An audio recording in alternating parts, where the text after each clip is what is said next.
Hello, I'm Peggy Reiff Miller, and I'm going to read for you a story called The Seagoing Cowboy.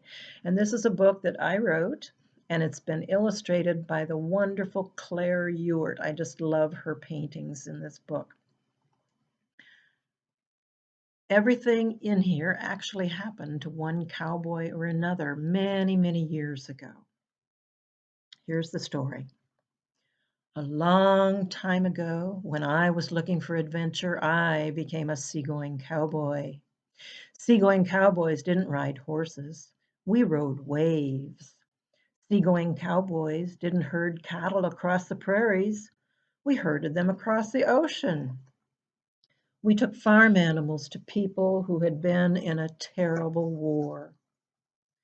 It was a long but exciting journey. My friend John went with me.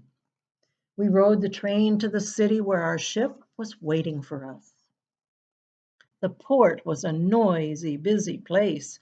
Dock workers and seamen hustled and bustled, boat whistles blew, cranes cranked, horses neighed, and heifers bawled as they were lifted onto the ship in their flying stalls. Before we could sail, all of us cowboys had to get 4 shots. That hurt. But now I knew I wouldn't get sick with smallpox, tetanus, typhus, or typhoid fever. Then our crew leader came and took us on board. When we stepped on deck, John got a big surprise.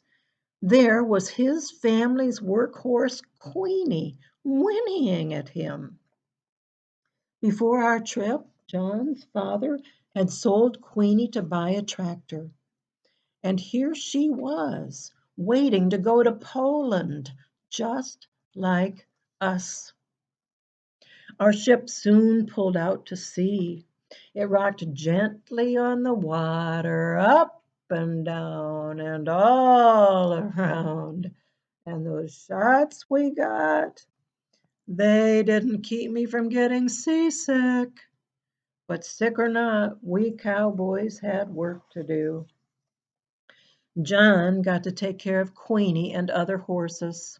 I took care of heifers. One of my heifers was named Hope. She was sent by boys and girls from a church in Pennsylvania. One day, Hope had a surprise for us, a calf that we named Joy. Another day, we ran into a bad storm. Stay in your cabin, the captain ordered us, so the waves don't toss you into the ocean.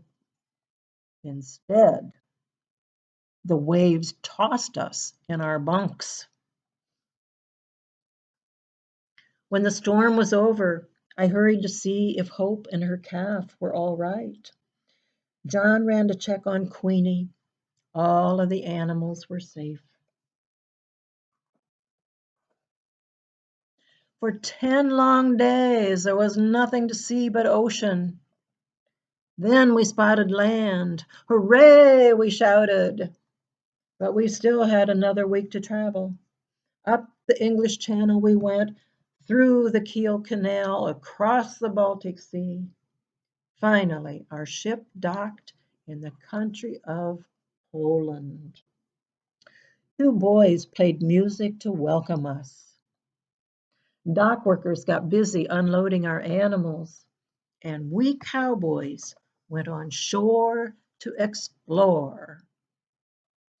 Children followed us everywhere. They wanted gum, gummy they called it. People were happy to see us and our horses and heifers, but what we saw in Poland made us sad. The war had left the country in ruins. Many people had nothing left. They had lost their homes. They had lost people they loved. They had lost the animals that plowed their fields and gave them food. Our horses and heifers would give them a new start. Queenie and other horses went to a large barn in the country. Polish farmers came to the barn to get their new workhorses. Now they would be able to plow their fields again. Hope and her calf went to an orphanage. The children who lived there had little to eat because of the war. Now they would have milk and butter and cheese. The children sang for us and didn't want us to leave, but we had to return to our ship. After 5 days in Poland, the captain was ready to take us home. As we pulled away from the shores of Poland, I waved goodbye to the people there. I knew I would never forget them. I would also never forget the terrible things that war can do. I had started out looking for an adventure, but I found so much more. I'm glad I was a seagoing cowboy. And that's the story of the Seagoing Cowboys. And the book designer put together this wonderful spread called Ships and Trips. And it's illustrated with photos from the real seagoing cowboys. And then there's an author's note at the back of the book where I write about the history behind this story. And my grandfather, Abraham Theodore Reiff, was one of those seagoing cowboys that went to Poland. That's what got me interested in writing this story. And I hope you've enjoyed it. I thank you for sharing this book with me. Have a wonderful day.